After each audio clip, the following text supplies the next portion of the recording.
Thank you very much. So good afternoon. Welcome to the Portsmouth CCG Governing Board meeting in public. I'm Dr. Elizabeth Fellows and Chair of the Governing Board. We're meeting virtually in response to limitations placed on governance by the pandemic. Members of the public have been invited to view this meeting via a link available from the website. Papers for the meeting are also available via the CCG website. Today's meeting is being recorded so that in the event of a failure of technology, it may continue and will be uploaded to the CCG website as soon as possible. Bookmarks have been added to the pack of papers in order to identify agenda items. Members of the board, you are asked to keep your camera on where possible and mute your microphones unless you are called to speak. Please only use the raised hands or chat functions to indicate you wish to speak, as any type comments cannot be viewed by members of the public. So we'll go down the list of people who are here, if you can give your full name and your title. So let's start with Maggie. Yeah, good afternoon. I'm Maggie McIsaac, Accountable Officer. And Helen. Thank you, Elizabeth. I'm Helen Atkinson and I'm the Director of Public Health for Portsmouth.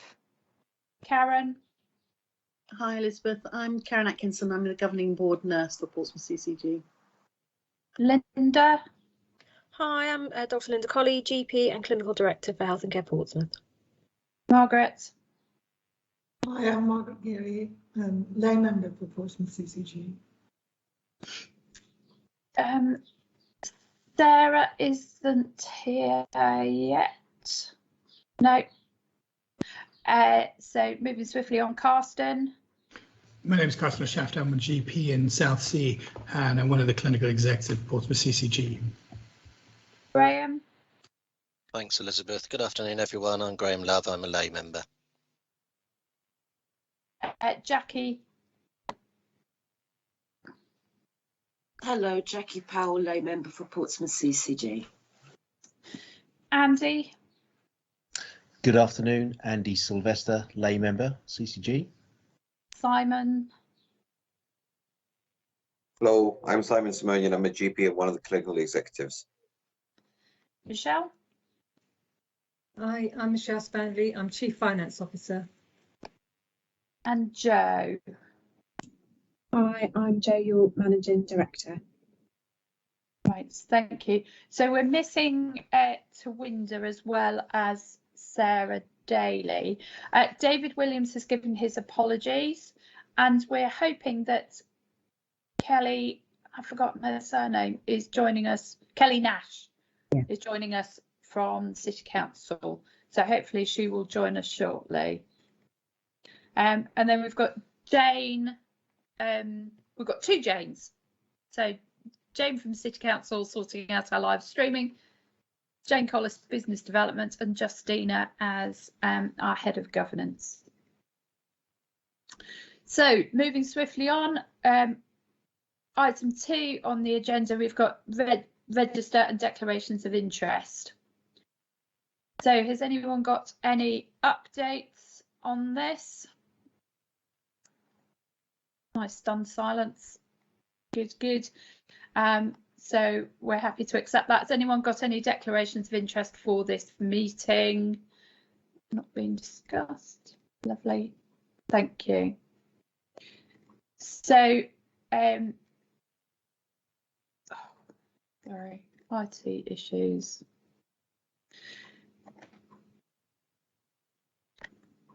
So we now move on to the minutes. We have been notified of some typos, some simple spelling mistakes, which have been received in writing prior to the meeting. Has anyone got any other corrections to add? Right, so are people happy to approve these minutes? Jackie? Sorry, Elizabeth, I'm not sure if it is a typo or whether it's maybe a small inaccuracy, but on page 9 fourth bullet point from the bottom, and we're talking about the CCG would become the Liberty Protection Safeguarding Responsible Body. I think, would that be a Liberty Protection Safe Responsible Body? I don't know if we hold all of that responsibility alone. I think that's a question for Karen, and if Karen doesn't know now, oh right. Yeah. Is that Karen? Sorry, I was putting my hand up for something else. No, I don't know your answer, Jack. Okay. So say the question again. I might. So as far as being the Liberty Protection Safeguarding Responsible Body, I thought that was split across the CCG and maybe the council. It is, yeah. But A, yeah. I mean. I think we have a shared responsibility with Portsmouth City Council. You're right. Yeah. Okay, so that's. So we do need to get that changed. Yeah. All right, I can send that to Jane as well. Thank you. Thank you very much. Thank you for noticing that. Karen, did you have something else to? Yeah, just a small thing on page 10. There's an action specific to me at the beginning of page 10. I actually thought the action was in the second paragraph, so it seems to be related to providing information about provider and primary care workforce, whereas I think Graham specifically asked me around the timescales for the themed review. So I think I'm wondering if the action is the action is with my name is against the wrong paragraph. That was all. Right. Sorry, which page 10? There's a. I've got it. I can amend that. Yeah. So okay, yeah, that's fine. Thank you. Okay. Lovely. Thank you. Are we happy now to approve those minutes? We've got a few nods. Approved. Thank you. Right, so we haven't got a written update on the summary of actions this time because of pressure of work and time. However, I would ask Maggie for an update about some of the system stuff if she was able to do that. Yeah, no, thank you. Very happy to do that. I'll sort of start where I'll finish. In fact, just later today, we're sending out what will be a really regular update on ICS development, just as we come through this final stage through to the 1st of July and through the summer, because we're conscious there is quite a lot happening, and sometimes people even need to know what hasn't happened, just so that everybody's clear. So that is coming, so look out for that. It'll be out very soon, but let me just give you the headlines. So the bill received royal assent a few weeks ago, so we are good to go for the creation of the Integrated Care Board on the 1st of July. So all our work continues, but we are definitely going ahead. And I've been asked by other people, that means every ICS across the whole of the country. So there's not a differential time. All ICSs go live on the 1st of July. And at the same time, as we know, clinical commissioning groups are formally dissolved, and the transfer of responsibilities and the safe transfer of estate and all our people goes with that. And thank you to everybody who's working on that safe transfer programme. So that's all going ahead. In terms of the Integrated Care Board and appointments, there isn't any formal news yet. As you know, all these posts are subject to fit and proper persons, etc., and that process is concluding. So I don't want anybody to be alarmed by that. It's just we are going through a process, and I anticipate both the executives and the non-executives will be announced soon, next week or the week after is my guess. The final bit of the board membership is the new bit, which we haven't had formally before, which is partner members. So that process is live at the moment. For political reasons, it had to be after the local elections. And there are 3 partner member groups. The first is primary care. So the proposition is for 2 members from primary care to be appointed to the board.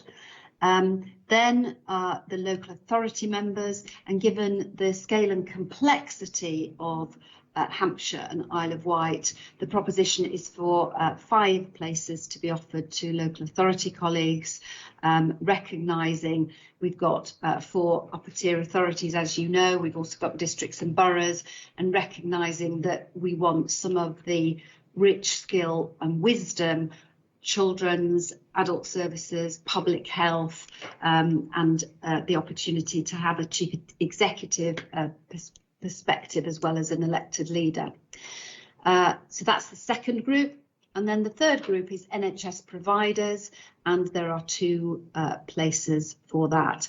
So the process is that the organisations who can formally nominate do so. So those nominations will be coming in. The deadline for that is going to be the 6th of June.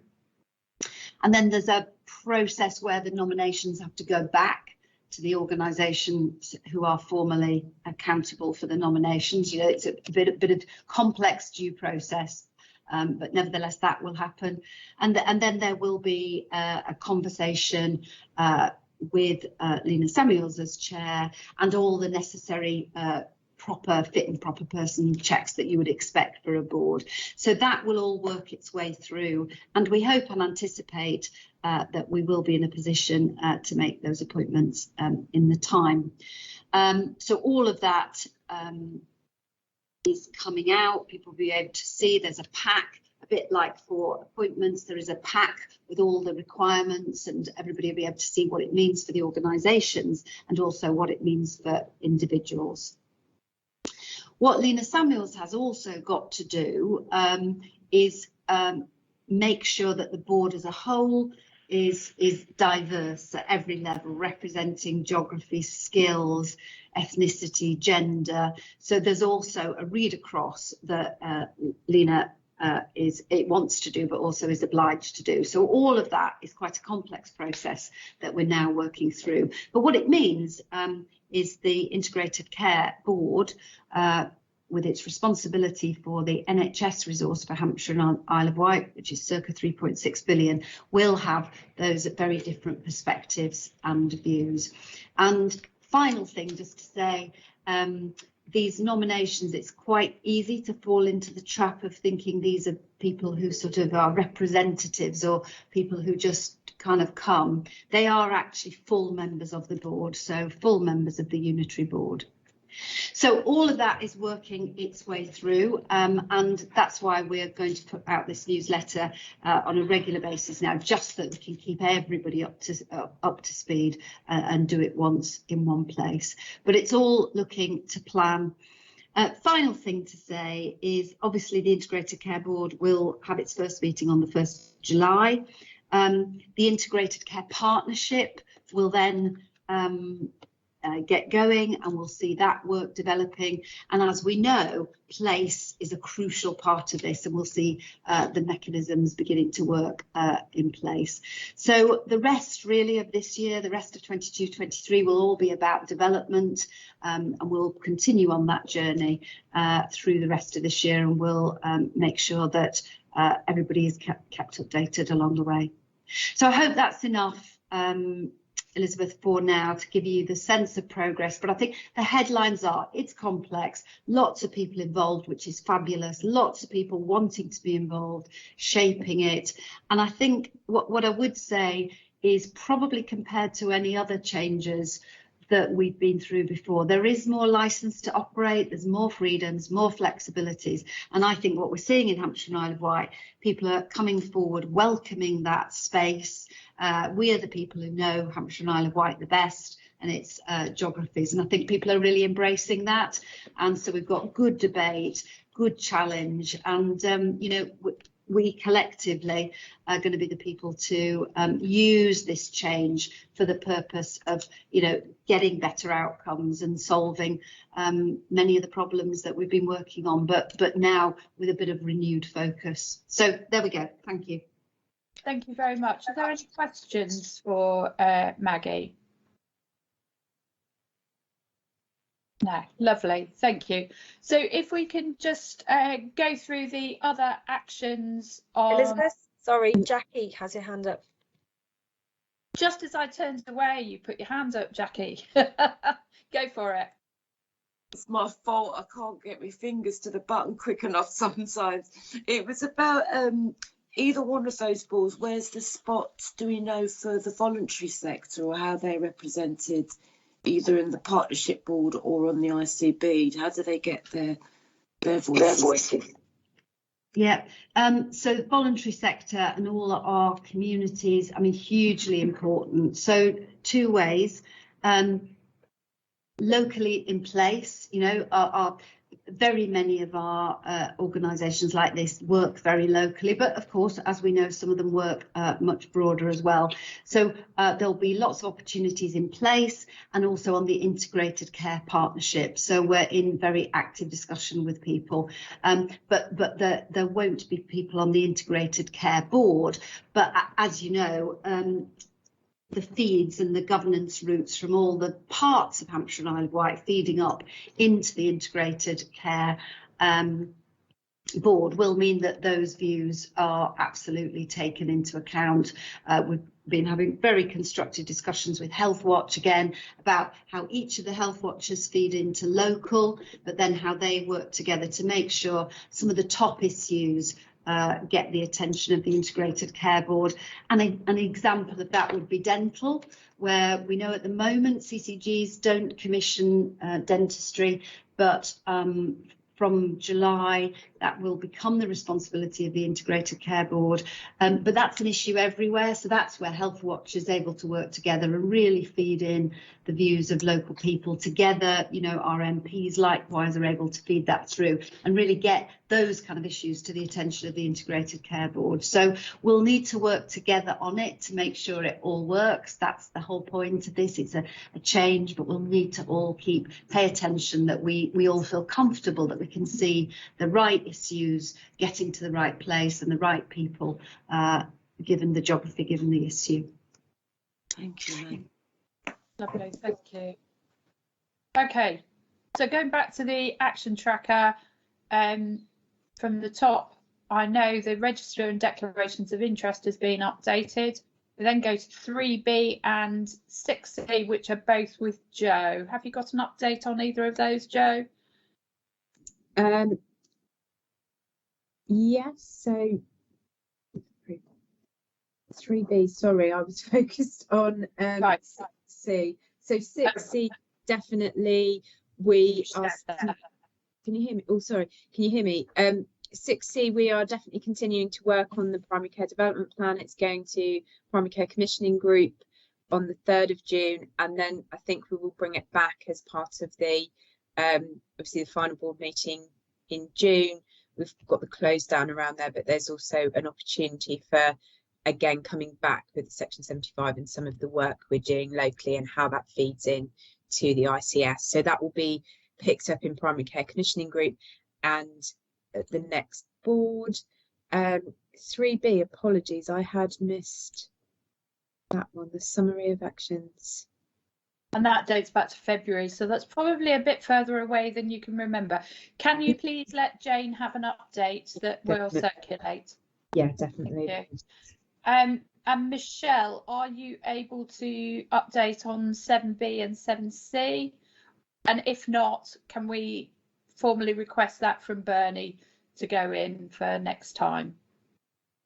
If I could take my mute button off, I'll be able to talk. So, okay, so yes, we on 7B, this is where we were debating the IAPT performance and whether our positive minds had an impact on that specific metric. So we did go back and ask that question, and yes, we believe that in some ways this is a success story, isn't it? That Positive Minds is a service that we've stood up, and it was expected to have a level of referral into IAPT, but it hasn't had as much referral into IAPT, which is a good thing. because obviously they're trying to deal with the patients that come to Positive Minds and support those patients, and therefore has reduced the onward referral. And then they also have the added benefit of preparing patients if they do need to go to onward referral and IAP. So it's a success story which we might need to think about how we have an answer if that continues to be the case, that we have lower referrals into IAPT, because obviously we know that's a national a national performance target. So I just thought I'd feed that back, and we will send this out as a typed response. And in terms of 7C, where we were looking at the RAG ratings around the programme report, and maybe the way it was currently shown might look like something was green when actually it isn't, and it still needs an action. So we fed that back, and that we are continually updating that report to make that clearer to people. So hopefully, in future it will be clearer about where things are green and okay, and where the things still need some action to happen. Thank you, because I think it was particularly around that it was green, but the outcomes weren't right. That's so right. The process had happened, and yes, the plan had been carried out, but the outcome required had not been met. So it was getting that. Yeah, and I think process and outcome is. Yeah, and I think to some people they understood that was what it was trying to say, but it's making it clearer to an audience that isn't used to seeing that report. And I think that was the feedback that you gave, and that was certainly taking that back, and hopefully at future iterations will make that much clearer. Thank you. Karen, the workforce plans to be shared with governing board members. This was what I just mentioned. This wasn't my action. My action was around. Sorry. Yeah, sorry, go on. Yeah, my action was around determining the timescales for the thematic review into the serious incidents as a result of the urgent care pathway issues. We discussed it at QSEC this morning, and I think we're being ambitious, but think that it might have completed by July, end of July. So, but we think that even that might be optimistic. Okay, thank you though for that. So then, Justina, ambulance handover score to be reviewed in the risk register.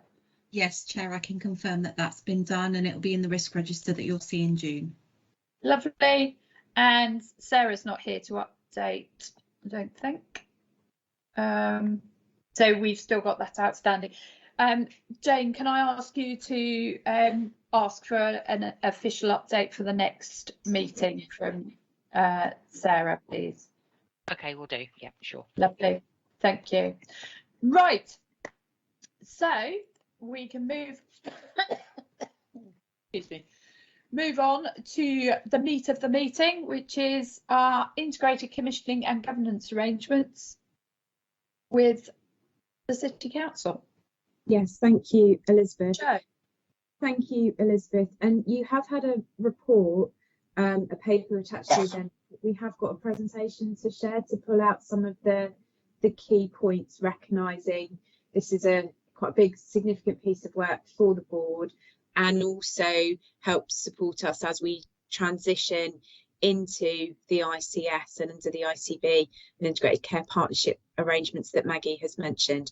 So if you're happy for me to go through the presentation, I will do that. Is that okay, Elizabeth? Just to draw out the salient points, really. So Kelly is my able assistant, or it might be Justina, as we weren't sure if Kelly could make it. But ladies, if you could move to the next slide, that would be great. Thank you. That working? Yeah, cool. So again, this really encompasses, as Maggie said, what are our arrangements moving into the ICB, the Integrated Care Partnership Board for Hampshire and the Isle of Wight, and how do we build on the good work that we've already got in relation to integration across health and care in the city. And there's a huge opportunity, I think, as we move into an integrated care system for Hampshire and the Isle of Wight, for us to strengthen the partnerships across health and care, both locally and working at scale, to really improve health outcomes and reduce health inequalities. And that, as we know, is one of the key aims of the ICS as we move forward. And some of the proposals that we set out today are very much in the direction of the integration white paper.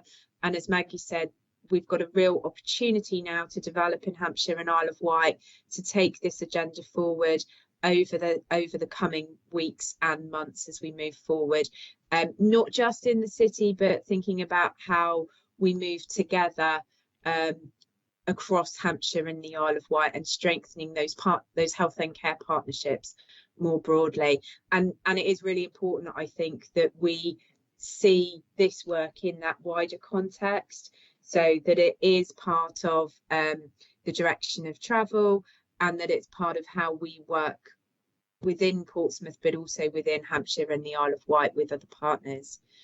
And what we're hoping is that the work that we've presented today continues that integration and collaborative working that has been so key and so important to the CCG board and the City Council, but again, just building on what we've got before, and that's that strong history of partnership working. We need to really move that into the ICS space to continue to work with other partners outside of the city, as well as we work in the city, and really learn from them and share in order that we can improve those health outcomes.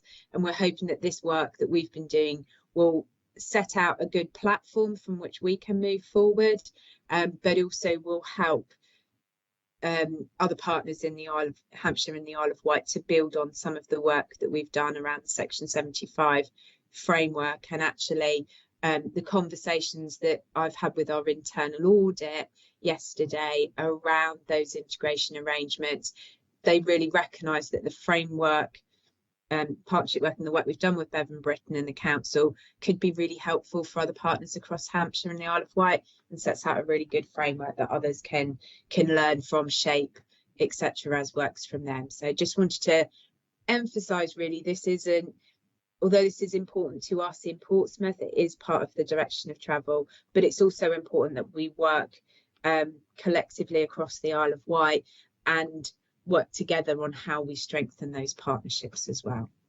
So next slide, please. And again, building on that, we're now getting clearer on what the operating framework might look like for Hampshire and the Isle of Wight, and we're engaging on what the place-based leadership arrangements might look like, looking at how that supports the ICB arrangements. Again, this is an engagement piece, so it's very much about how what we're doing in Portsmouth works in the city, but also works and supports how others are developing as well, and recognising that it's an and as well as, not an either or. So how do we work well at place, as well as working well in the Portsmouth South East Hampshire system, and working into Hampshire and the Isle of Wight, so we come together at scale. At the moment, we're looking at the delegation and governance arrangements from the 1st of July.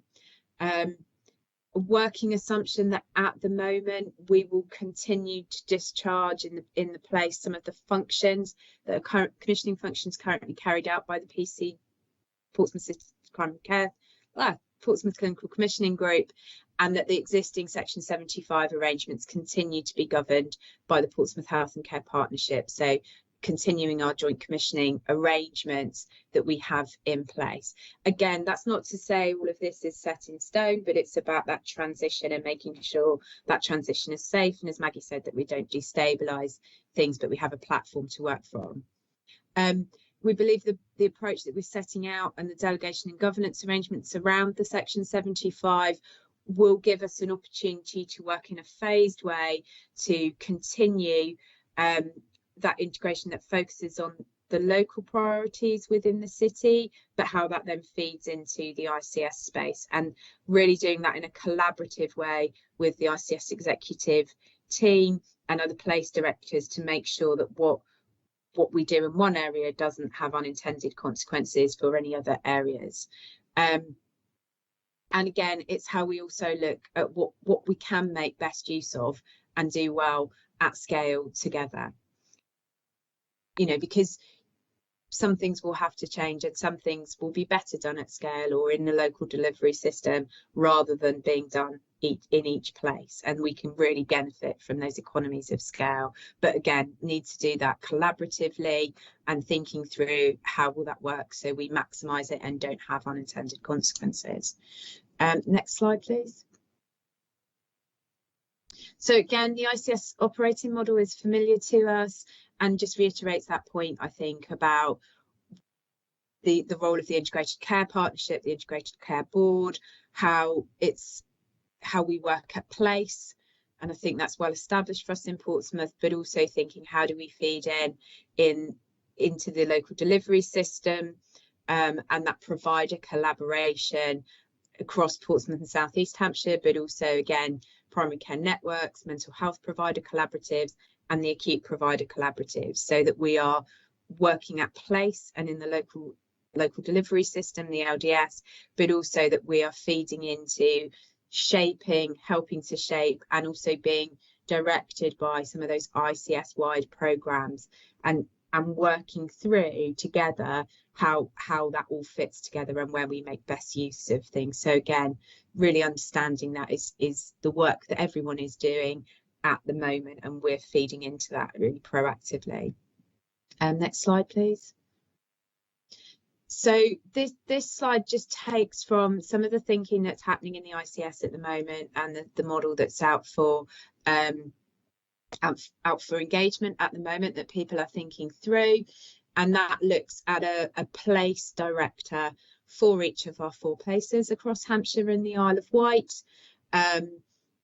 how that is supported by clinical leadership and nursing and AHP leadership, but also how that might deliver in the local delivery system space and support local delivery system development initially as well. And we've just added to that how our local authority in Portsmouth supports that, and we've got the Director of Adult Services, Director of Children's Services and Director of Public Health, and continuing that single team approach at an executive level in the city, but again working very much in the ICB space and recognising that link between the place director and the city council is really, really important, and the section 113 agreement as part of Health and Care Portsmouth can continue within that model, and again working at scale but also collaboratively at place as well.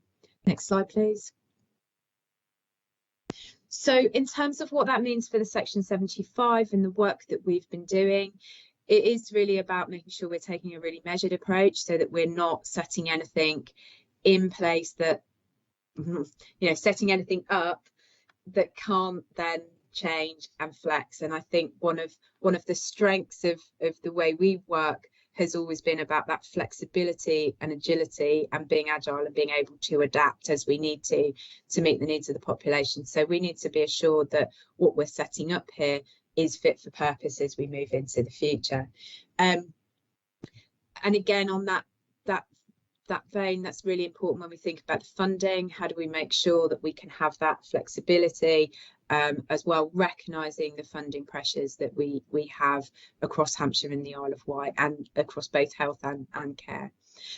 So the arrangements that we're proposing within the section 75 are all on the basis of aligned budgets with joint commissioning arrangements, exceptionally with the exception of where that pooling is already notionally in place for some of our CHC agreements already. And that is really important, because what we've found when we've done the work on CHC, actually we don't need to truly pool the budgets. Having the aligned budgets and the joint commissioning approach enables us to meet our objectives. And it's that transparency of the Portsmouth pound that is really makes the difference in being able to understand what the local authority is spending, what the NHS is spending, and seeing how you can get the benefits for that money is what's so important, and not, you know, as we know, not fighting over who pays, but really focusing on how do we get the best value across our organisations. And again, really important as well that we harness the commitment from the local authority as well, and the benefits that this can bring from their perspective too. Again, as I say, this is very much a phased approach, and recognising that some functions that currently sit within the CCG responsibility will morph over time and probably be managed at scale into the ICB wide arrangements. And we've given so where we think that's something that might happen, we've taken those out of the scope of the Section 75 arrangements. So they're things like inpatient mental health, plans and elective care, sort of that out of area contracting, some of the primary care core contracts and prescribing, where you can perhaps really get the benefit of doing those things once together at scale. That's not to say they're the only things, or that is the final destination for those things, but where the thinking is at the moment, we think it makes sense to exclude those for now and to continue to do some work. We have again looked at, you know, what budgets will be managed where, and the delegation that will come into place around some of the existing contracts, but also that some of the newer investment that will come in will need to be managed at system level. So things like the SDF, which I think stands for Service Development Fund, apologies, will be managed at system. That absolutely makes sense because it's new money coming into Hampshire and the Isle of Wight, and it makes sense that we consider that collectively to think about how do we best spend that to meet needs across Hampshire and the Isle of Wight, but also making sure that we have the input from all of the local places to ensure that all comes together and that recurrent investment is not done at the expense of other priorities. So some, as we move forward, really looking at how we spend our money collectively together and getting the best value is going to be really important. And some of that will need to enable us to make local decisions quickly and together with partners in the city, but also that opportunity to feed into wider priorities and to shape those priorities, but also to think about how we can do that collective, you know, differently together. Our key local action is to conclude the Section 75 arrangements around those wider work programmes enabling functions over the next few months.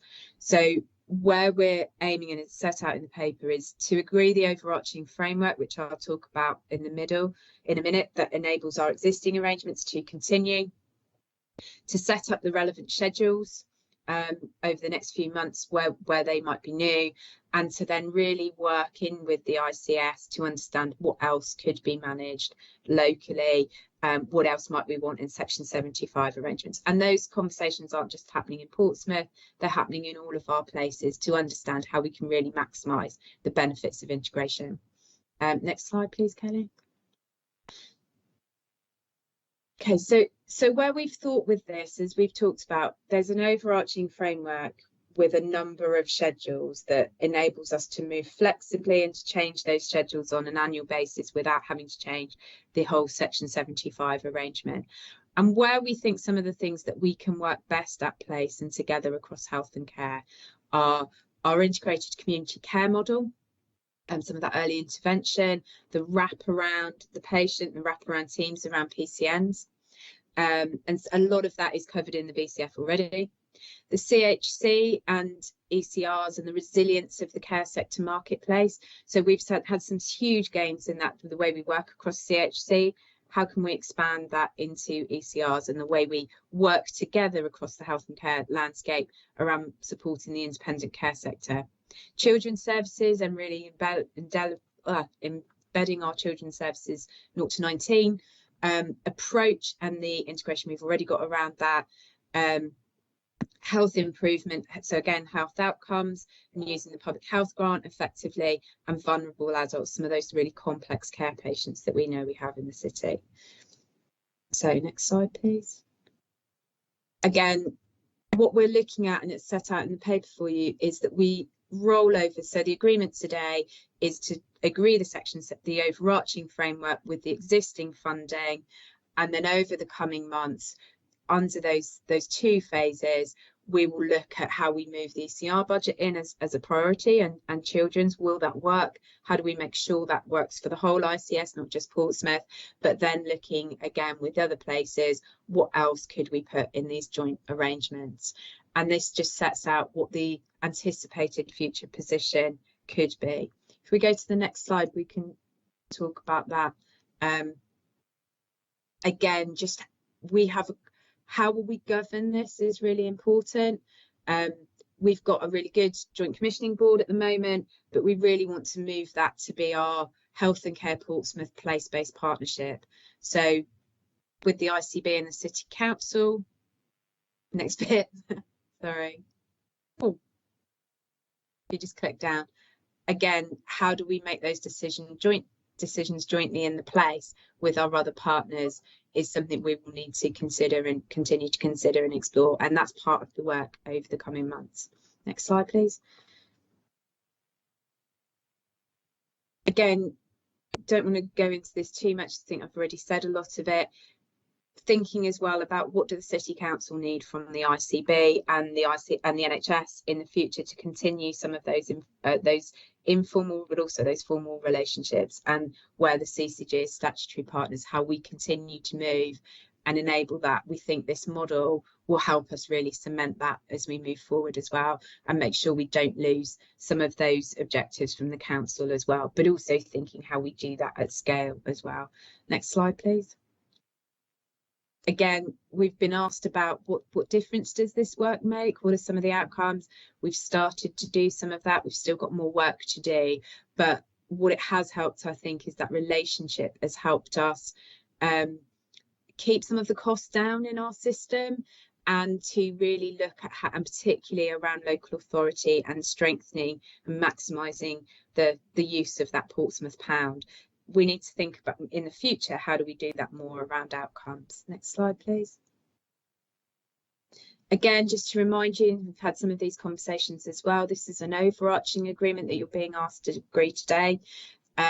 It sets out the baseline partnership arrangements. There's no risk sharing in this, no financial risk sharing. It's aligned budgets and joint commissioning. It really is about that transparency, where we can come together and have those conversations in a way that we know has worked through our existing agreements. Next slide.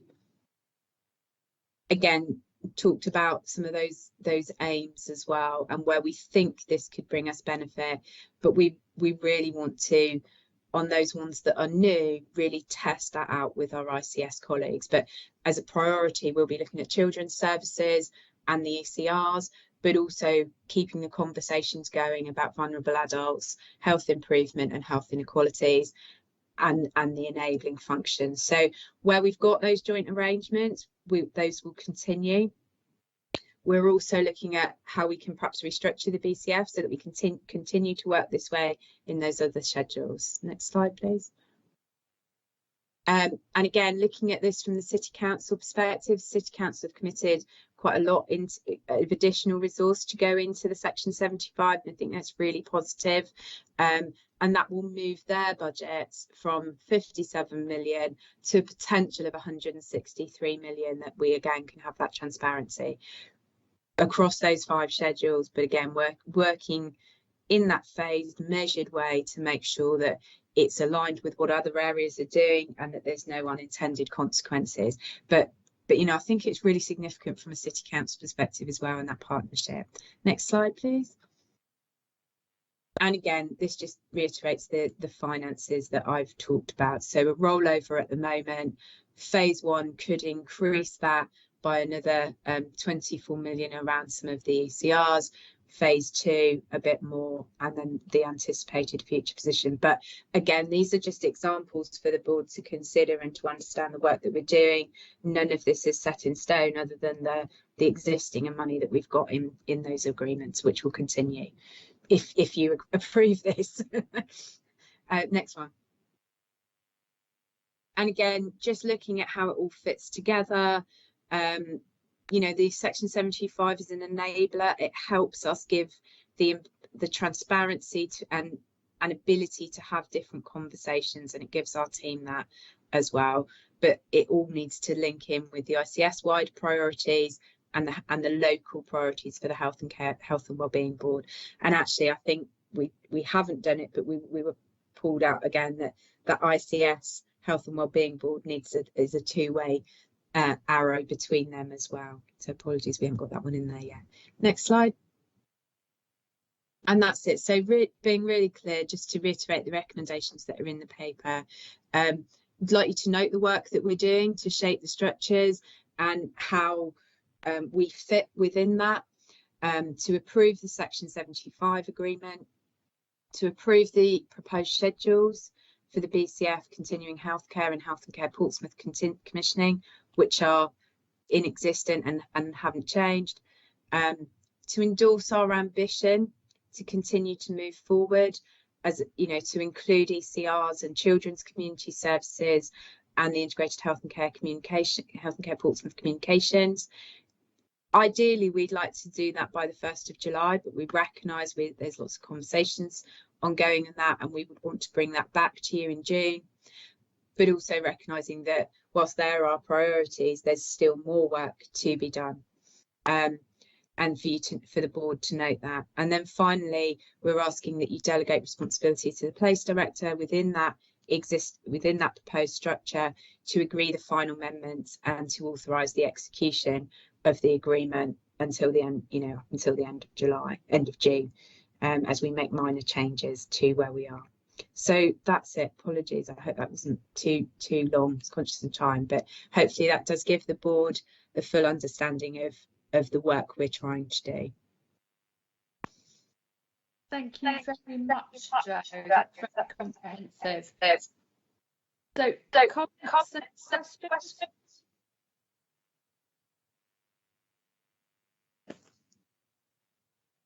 Jackie and Linda.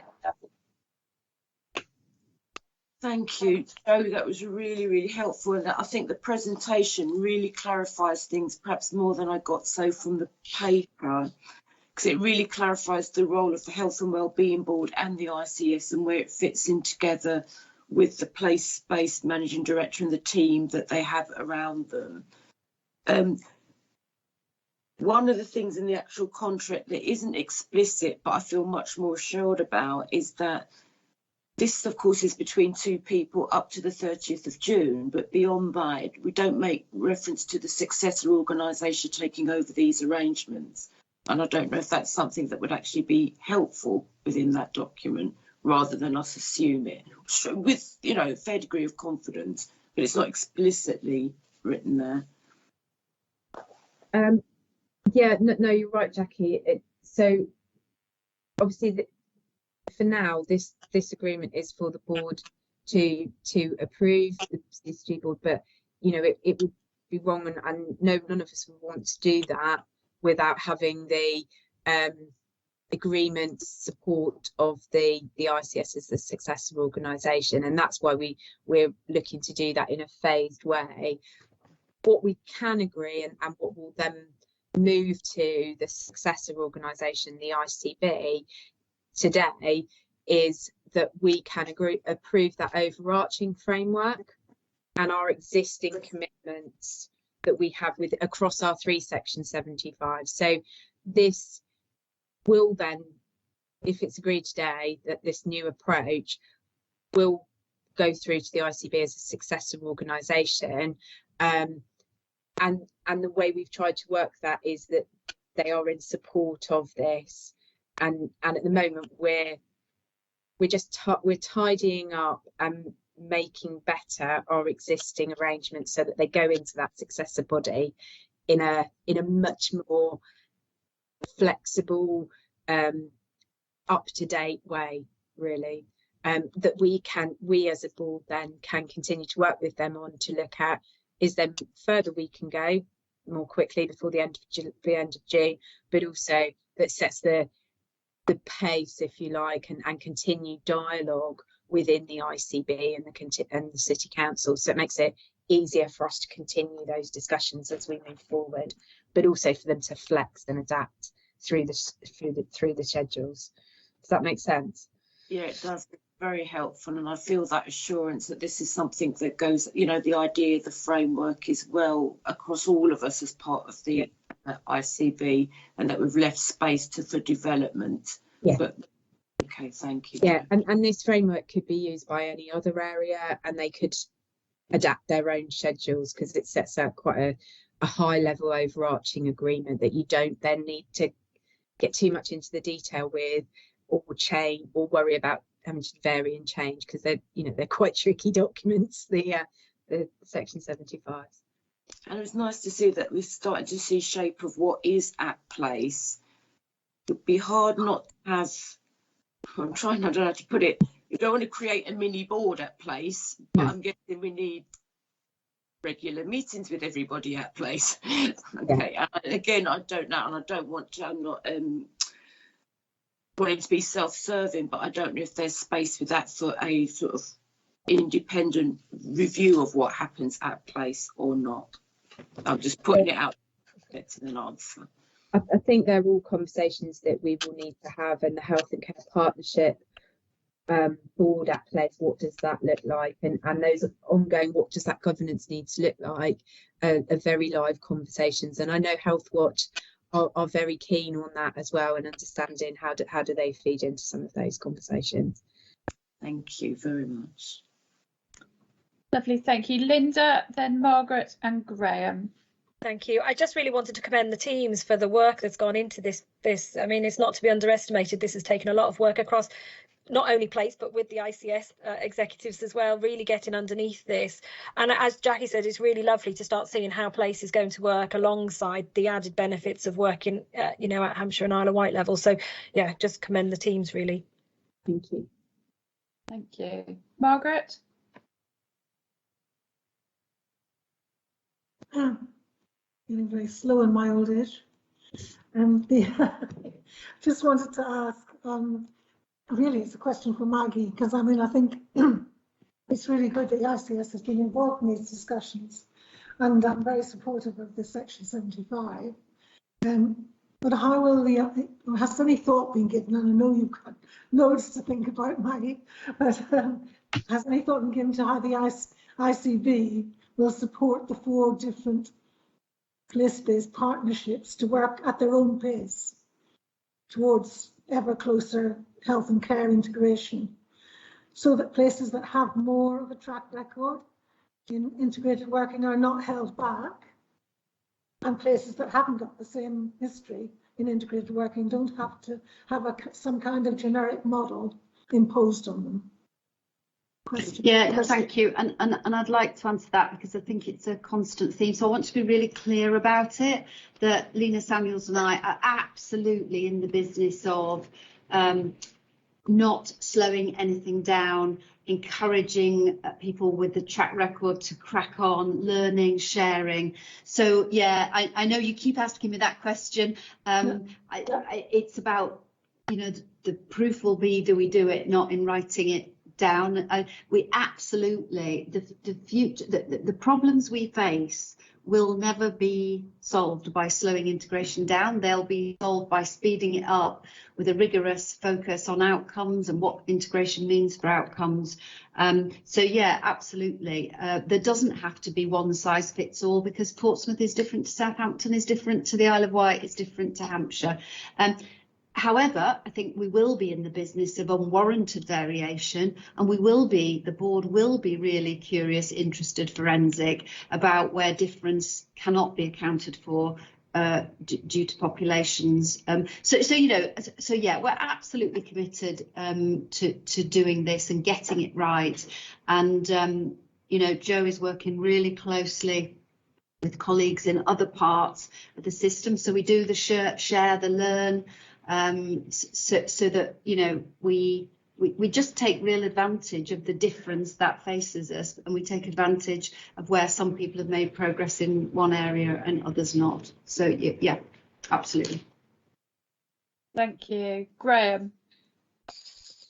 Yeah, more of a comment than a question. So just really to follow behind Linda and say thanks for the work and fully endorse the programme and the ambition in the programme as well.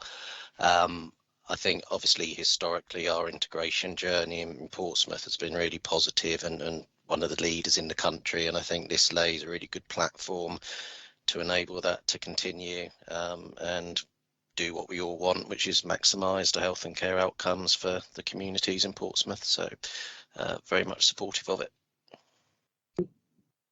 Thank you very much, Graham, and I would wholeheartedly endorse what you said. So, as a board, let's go through these recommendations or these statements one at a time, make sure we've got this clear. We've been asked to note the work undertaken to shape the structures and the work that's taken place within Portsmouth and the wider work. Are people happy with that? You had enough information for that? We are being asked to approve the overarching Section 75 agreement. Are people happy with that? Yeah. Thank you. We're also being asked to approve the schedules for Better Care Funds, Continuing Healthcare and Health and Care Portsmouth Commissioning, which were the previous Section 75 agreements in their own right. Thank you.